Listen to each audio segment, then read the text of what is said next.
Bienvenue sur Parlons de votre mental, le rendez-vous pour venir booster vos ressources psychologiques et votre mindset en écoutant des invités inspirants chaque semaine. Vous souhaitez être performant dans vos réalisations personnelles, professionnelles, tout en étant bien dans vos baskets?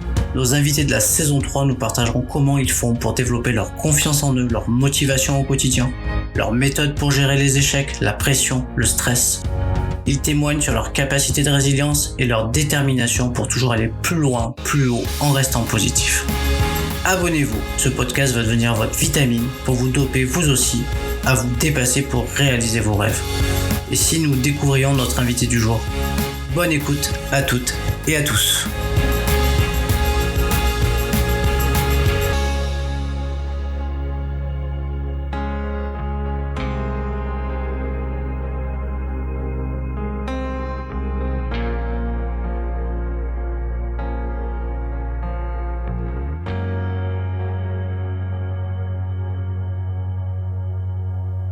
Bienvenue à toutes et à tous pour un nouvel épisode de Parlons de votre mental. Et aujourd'hui, j'ai la chance et le plaisir d'accueillir le cofondateur de Écoutri.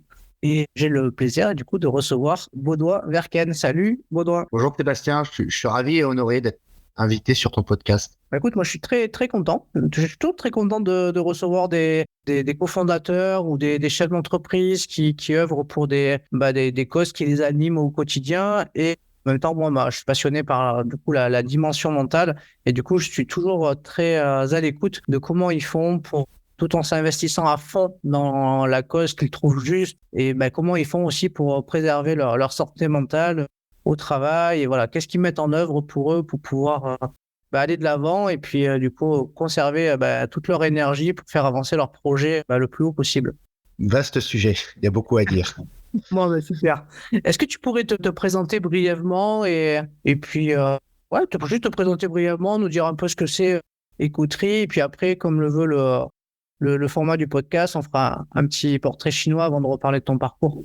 Et avec plaisir. Je suis Baudouin Verken, donc je suis l'un des cofondateurs d'Écoutri. C'est important de le mentionner puisque c'est une aventure qu'on a montée et créée à plusieurs, et ça va permettre dans le cadre de ce podcast aussi d'expliquer le gros avantage que cela peut représenter d'entreprendre à plusieurs, notamment sur le mental. Donc j'ai 38 ans et je suis marié, je suis papa de 4 enfants. Voilà.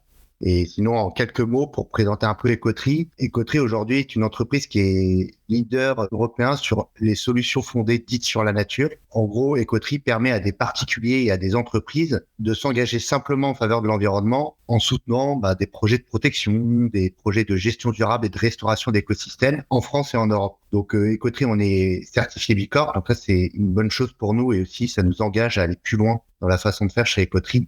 Et on a cette volonté dans les projets qu'on porte d'avoir une approche un peu dite intégrée, c'est-à-dire qu'on a à cœur d'agir certes contre le dérèglement climatique et le déclin de la biodiversité, mais on veut aussi aller au-delà en permettant aux clients qui nous soutiennent de valoriser au mieux les avantages environnementaux, socio-économiques de nos engagements et de leurs engagements.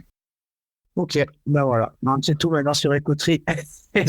On va pouvoir faire le petit portrait chinois. Bon, c'est juste quelques questions, hein, le portrait chinois. Voilà, c'est juste... c'est un peu ce que je dis, c'est un peu le warm-up pour entrer dans l'interview. Donc, si t'es prêt, alors du coup, si tu devais choisir une couleur, laquelle tu choisirais, Baudouin, et pourquoi tu choisirais celle-là? Alors, ma couleur préférée a toujours été le jaune. Et pourquoi? Alors, consciemment ou inconsciemment, je sais pas, mais le jaune, c'est la lumière, c'est aussi la joie de vivre, la gaieté. Voilà, c'est aussi des couleurs de bons fruits. Bref, le jaune. Tu devais choisir un animal, lequel choisirais-tu? Le lion. Donc, ça fait caisse de résonance avec le jaune, mais j'aime bien le lion. J'aime bien sa posture dans le monde animal. Voilà, c'est un animal fascinant. Tu devais choisir un objet. Si je dois choisir un objet, je choisirais des crampons. Ah, tu joues au foot? Au rugby. C'est vrai que, ouais. Bon, Sportco. Sportco, exactement. Un beau Sportco, le rugby. Si tu devais choisir un personnage de fiction, tu choisirais lequel et pourquoi? Personnage de fiction... comme ça j'ai pas de réponse. Personnage de fiction, allez, je vais dire, ça va nous amener sur la BD Benoît Brisefer. Ah, cool. Ok. Si tu étais une musique, laquelle serais-tu? Si j'étais une musique, tac, tac, tac. Si, j'aime beaucoup la musique du film Gladiator. Ah ouais, elle est géniale cette musique. Qui décline d'ailleurs en plein de versions dans le film, et qui est très bien, qui est Ouais. top. Ouais, moi j'aime bien quand il montre quand il est dans le champ de blé, ça fait très nature. Celle-là est magnifique. Voilà. Ouais. Et très inspirante. Ouais, c'est vrai. Non, franchement, ils ont fait une belle musique et puis en plus, ils ont fait le clip, ils l'ont fait vraiment dans un endroit sublime. Si, justement, si tu devais choisir un film, tu choisirais lequel? Longtemps, un de mes films préférés, justement, ça a été Gladiator. Voilà. J'aime beaucoup ce film. D'accord. Est-ce que tu lis? Oui, alors oui, oui, oui. Est-ce que tu as un livre particulier qui t'a marqué? Euh, Là, récemment, alors j'ai lu plus des trucs histoire, parce que j'aime beaucoup l'histoire. J'ai pas un titre dédié à mentionner. J'en ai pas pas en particulier, là, comme ça qui me vient en tête. Ok. Si tu devais être une qualité, tu serais laquelle, selon toi? La ténacité. C'est vrai, il en faut, surtout quand on est, quand on mène des projets entrepreneuriaux, il vaut mieux être tenace, c'est sûr. Allez, une petite dernière. Si tu devais choisir un arbre, tu choisirais lequel? Le chêne. Chêne? Pourquoi le chêne? Bah, le chêne, c'est alors dans l'inconscient collectif, mais c'est la durabilité, c'est la robustesse, la solidité, qui est un peu un synonyme. Voilà. Ok. Ben, c'est vrai que c'est un bel arbre, le chêne. Mais, alors moi, on peut regarder ça. Ah, c'est bien aussi. Hein. Ouais. Non, mais c'est vrai que c'est important de, ben voilà, en tout cas, par rapport à vos projets chez Écoterie, c'est vrai qu'il y a il y a divers types d'arbres et qui peuvent, du coup, se développer dans différentes régions. Du coup, c'est toujours intéressant de, voilà, comme les pins quand on va dans le sud-ouest ou même les pins d'Alep quand on va du côté du sud-est, vers chez moi. Enfin, en tout cas, la végétation, en tout cas en termes d'arbres, elle est quand même riche et variée en fonction des goûts. Ben ouais, on va repartir sur ton parcours. Merci en tout cas pour ce portrait chinois. Est-ce que tu peux nous parler un petit peu de ton parcours? Comment t'en es arrivé à devenir du coup cofondateur, chef d'entreprise sur ce projet-là? Bah, alors, j'ai toujours su quand j'étais adolescent que je voulais entreprendre. D'ailleurs, adolescent avec toujours des amis, on avait été entreprenants à travers des associations qu'on avait créées autour du bien commun. Donc, je savais que dans ma vie d'adulte ou professionnelle, j'avais cette envie d'entreprendre et d'entreprendre utile. Sauf qu'entre le moment où on a cette envie ou cette vocation, il se passe pas mal d'années. Et forcément, j'ai fait des études après le bac. J'ai fait beaucoup d'alternance, justement, parce que je trouvais ça personnellement très formateur et ça permet justement d'apprendre plusieurs métiers dans plusieurs entreprises et secteurs différents, de se former et de se forger. Ça, c'était hyper important. Et du coup, j'ai commencé une carrière dans le conseil, voilà, pendant plusieurs années, jusqu'au jour où j'avais cette envie de monter un projet à impact. Et ce projet impact, justement, on en discutait beaucoup avec les amis avec lesquels on a monté Écoterie. Et puis, on s'est vraiment décidé, étant déjà lancé dans des vies professionnelles qu'on avait chacun de notre côté, en disant, mais ce projet-là, si on lâche pas tout et qu'on s'y consacre pas, en fait, ça restera un rêve. Et je suis assez partisan dans ma philosophie de vie. Au lieu de rêver ma vie, de vivre mes rêves. Et donc, du coup, c'est comme ça qu'on s'est concerté, qu'on s'est structuré, qu'on s'est mis en mode projet, en mode création d'entreprise, avec aussi tout le revers de la médaille qui est de se dire, on quitte une vie professionnelle, une jeune vie professionnelle, avec un certain confort parce que on savait ce qu'on faisait dans nos vies professionnelles. Et on a décidé justement de se mettre en risque en quittant cette vie professionnelle pour se consacrer à ce projet Écoterie qu'on voulait incarner et qu'on voulait lancer. Ça fait combien de temps que ça existe, Écoterie? Écoterie, on a lancé le site en 2016. Premier site internet en 2016. En 2023, ouais, ça commence à... 7 ans d'existence d'Écoterie. Et donc, du coup, ce qui a été aussi un gros avantage, du coup, d'avoir une autre activité professionnelle avant, c'est qu'on a pu se former, apprendre beaucoup de choses et pouvoir justement, ce qui était aussi le but, c'est d'injecter dans Écoterie de l'énergie forcément, du temps aussi et des compétences autour de ce projet Écoterie où chaque jour, nous-mêmes, on apprend énormément et on continue d'apprendre et de réapprendre. Et c'est ça aussi la beauté de l'entrepreneuriat. Et du coup, avec les autres cofondateurs, je ne me souviens pas combien vous êtes, mais du coup, vous avez tous des compétences différentes ou...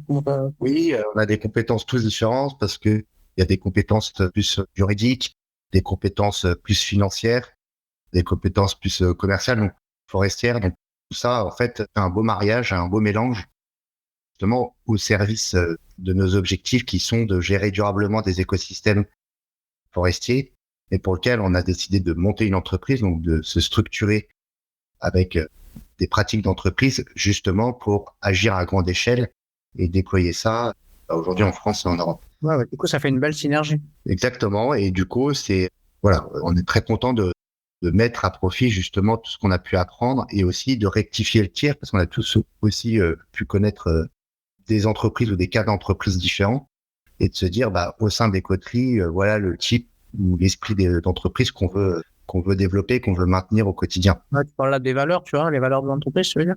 Exactement. Donc, les valeurs de l'entreprise, la culture d'entreprise, l'état d'esprit qu'on veut essayer de maintenir ou développer ou cultiver comme un petit jardin. Donc, tout ça, c'est hyper important et, et, et aussi de permettre, tant que se faire se peut, qu'au sein des coteries, les gens puissent exprimer pleinement leur talent. Voilà, où on a pu connaître aussi des organisations où c'est plus bridé. Voilà. Donc, en fait, voilà, d'essayer d'appliquer ce qu'on a bien aimé ou connu dans des vies d'entreprise d'avant et à la fois de faire le contre-pied de ce qu'on a pu connaître dans certaines entreprises ou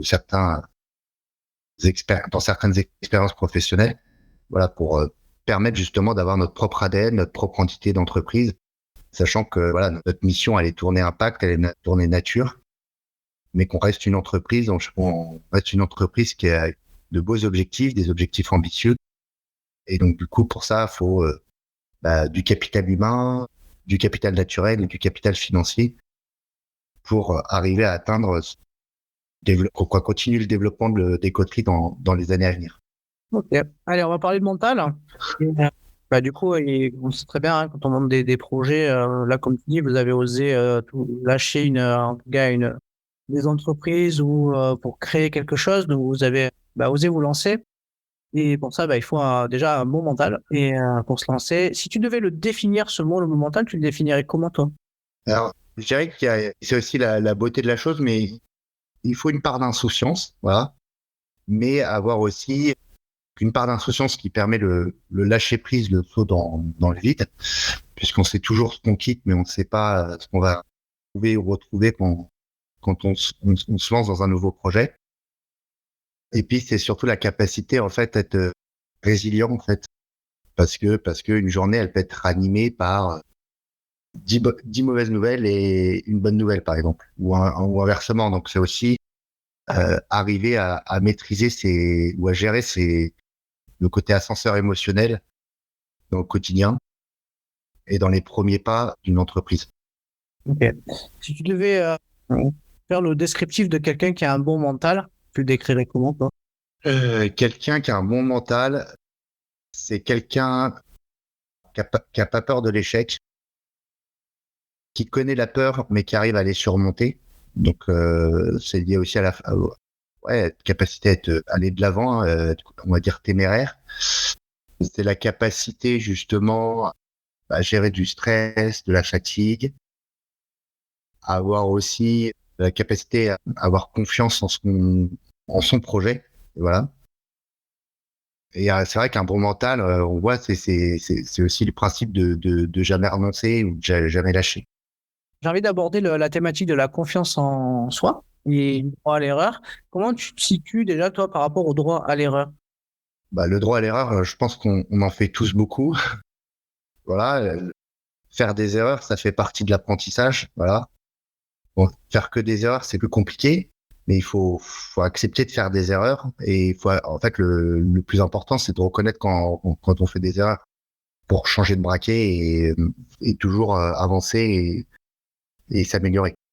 Comment, toi, de ton côté, en fait, donc, du coup, t'as eu, on n'a pas abordé forcément ton parcours scolaire, mais comment tu as bâti ta confiance? Tu m'as dit que tu faisais du sport aussi et du rugby par rapport au crampon. Est-ce que le sport, ça a été aussi un moteur du développement de ta confiance, plus ta volonté d'entreprendre? Comment tu as fait pour construire tout ça, pour ensuite avoir on va dire, ce mindset d'oser et comme tu disais, d'avoir un peu ce côté insouciant pour se lancer? Ouais, alors le sport est important, mais parce que alors dans le sport, moi je trouve aussi un sas d'évacuation. Voilà, le temps se met en pause. Voilà, on s'aère l'esprit, on s'oxygène, on se défoule, on évacue. Donc voilà une vraie soupape. Après, je pense que voilà, moi là où je trouve que j'ai eu beaucoup de chance dans ma vie, c'est que j'ai énormément d'amis et de bons amis que je connais de longue date, enfants, ados, des amis du coup que j'ai toujours, et c'est vrai qu'on a toujours cultivé ces liens d'amitié en fait qui nous ont tous portés, alimentés, aidés déjà dans notre construction personnelle et donc dans notre mental dans toutes ces années. Et c'est un vrai lieu où on vient puiser aussi beaucoup de force, d'écoute, d'attention, de réconfort. Il y a aussi au sein de sa cellule de vie maritale, voilà, c'est aussi une chance. Moi, j'ai rencontré ma femme au moment où j'ai rencontré ma femme. J'ai évoqué déjà le projet des coteries, donc c'est aussi le fait de pouvoir en parler, de pouvoir le partager, de pouvoir aussi avoir le soutien mental de sa femme, puisque derrière, encore une fois, on sait ce qu'on quitte, mais on ne sait pas ce qu'on va retrouver derrière. Donc, on sort d'une zone de confort, et la première zone de confort, elle est très matérielle, hein. C'est partez à zéro, et voilà, et puis vous avez vos factures qui tombent et autres. Donc beaucoup dans l'humain en fait aussi, et dans les rencontres qu'on fait, et voilà, très important ça. Je suppose que donc du coup dans le monde de l'entrepreneuriat, comme tu l'évoques, hein, il y a une part aussi tu parlais du matériel qu'on quitte, des factures qui tombent. Comment on fait pour gérer le potentiel, éventuellement le stress qu'il peut y avoir, cette gestion des émotions dans ce changement? Je pense que c'est le plus compliqué en fait, hein, parce que c'est à la fois c'est un moteur puisque ça décuple, on va dire, la motivation, mais l'exécution, le fait de faire, parce que vous avez une épée Damoclès, donc il faut faire vite et bien et tout mettre en œuvre pour que ça marche. Et à la fois, du coup, c'est sûr que individuellement, ou physiquement, physiologiquement, mentalement, c'est éprouvant. Donc, c'est d'arriver justement à trouver ces circuits de dérivation ou ces soupapes où, et ça, c'est, je pense, le plus difficile de pas arriver, d'arriver justement à ne pas rentrer chez soi avec tous ces problèmes. Parce que sinon, on revit une autre journée, on va dire, professionnelle à la maison. Et voilà, et du coup, le risque, c'est d'impacter sa cellule familiale.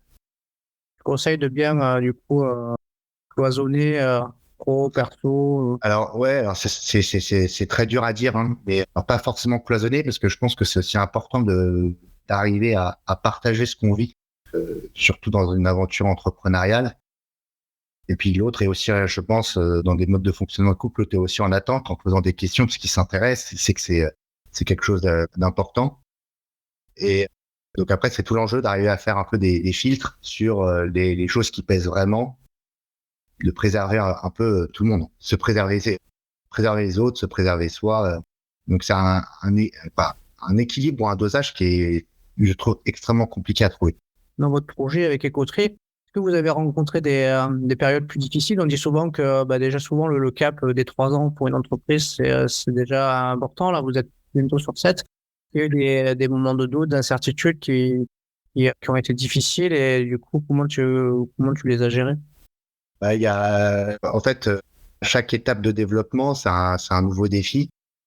Donc oui, on voit qu'il y a l'aspect très statistique du délai de survie d'une entreprise de 0 à 3 ans. Donc c'est très vrai, puisque il faut, surtout quand on est dans une entreprise qui a créé une innovation, justifier son innovation, la viabilité du modèle, faire preuve d'existence à travers ses clients. Voilà. Donc c'est vrai que les premières années demandent beaucoup de temps, beaucoup d'énergie. Et puis c'est tous les différents aspects derrière qu'il y a. C'est le fait de se faire connaître, le fait d'accroître sa communauté, le fait de tendre à la viabilité de son modèle économique. Ça, en fait, c'est des défis de tous les jours. Comment tu te situes par rapport au regard des autres? Comment je me situe par rapport au regard des autres? Je suis toujours, alors moi, j'aime beaucoup déjà les rencontres, donc rencontrer les gens. Donc, j'aime beaucoup aussi écouter et observer. Donc, je trouve ça toujours très enrichissant, en fait, pouvoir partager des histoires de vie ou différentes expériences sur différents même domaines et thèmes de vie, quoi, vie pro, perso ou autre. Je suis un curieux de nature et j'aime bien apprendre. Donc, j'aime beaucoup m'enrichir justement de ce type de rencontres et d'apprendre. Au quotidien, c'est quoi tes astuces pour te motiver, que souvent, je pense que dans la vie entrepreneuriale, il doit y avoir des hauts, des bas, et forcément, on va dire, la motivation, elle peut aussi fluctuer en fonction des moments. Comment toi tu fais pour toujours essayer de garder le cap? Alors, ce qui est vrai, c'est que j'avais à cœur de lancer avec mes associés Écoterie, donc c'était un défi, on va dire, professionnel. Mais ce qui est vrai, c'est qu'en termes de réalisation, en fait, je l'ai toujours fait pour un objectif qui dépassait, on va dire, ma personne, puisque j'ai toujours fait dans une logique je le fais pour ma famille. Comme beaucoup de personnes qui ont un travail et qui le font pour leur famille. Donc, en fait, justement, cet objectif-là, en fait, vous l'avez tous les jours parce que tous les jours, votre famille, elle est là. Et donc, aujourd'hui, c'est vraiment ma motivation principale, en fait. Outre le sens et l'intérêt que je trouve, bien évidemment, dans ce que je fais et avec les personnes surtout, ça, c'est hyper important. Avec les personnes avec qui je le fais. Ça, c'est extrêmement important parce que des gens, on va dire, compétents, il y en a plein. Mais des gens, en plus, avec qui vous aimez travailler, échanger, des gens sympas, c'est toujours plus compliqué. Et donc, en plus de travailler avec des gens humainement sympathiques et humainement avec qui vous avez de l'admiration ou de l'affection et tout ça, c'est hyper important et c'est pour eux que aussi vous vous levez le matin, en fait. Ouais, effectivement. Moi, j'en ai pas 4, mais j'en ai 2, mais c'est vrai qu'on a toujours en ligne de mire, du coup, de pouvoir aussi, satisfaire et me reprendre, du coup, de ses enfants à travers, du coup, ne serait-ce que l'environnement dans lequel ils vivent, etc., quoi. Enfin, c'est ça, en fait. Écoute, je crois que j'ai fait, je t'ai posé un peu toutes les questions que j'avais envie de te poser. J'en ai peut-être une petite dernière. On dit souvent que pour avoir une force mentale, il ne faut rien lâcher. Qu'est-ce que tu en penses? Je trouve que c'est très vrai. C'est très vrai parce que ça rejoint la ténacité ou la persévérance. Parce qu'en fait, si on regarde même dans l'histoire d'humanité ou de grandes personnalités, en fait, on se rend compte que souvent, on regarde en bout de chaîne quand tout marche bien, quand il y a eu un succès. Mais en fait, on oublie parfois de regarder tout le chemin parcouru sur une somme d'échecs. Et d'ailleurs, dans le domaine du sport, on en voit des sportifs qui se sont peut-être révélés plus tardivement que d'autres. Dans le domaine du cinéma, c'est pareil. Il y a des énormes acteurs qui se sont révélés tardivement et je pense qu'ils ont été tenaces, ils ont cru en leurs rêves, en leur potentiel et ils ont travaillé jusqu'au jour où ça marche. Ouais, le jour où ils ont l'opportunité et que cette opportunité, ils la concluent de manière un petit peu brillamment et ils s'en saisissent, quoi. Écoute, Baudouin, merci beaucoup en tout cas pour toutes ces réponses à ces questions. C'est toujours intéressant d'avoir sur le podcast des gens qui entreprennent ou qui cofondent des projets. En plus, toi, c'est un projet un peu novateur, du coup en lien avec la nature et plein de choses sympas.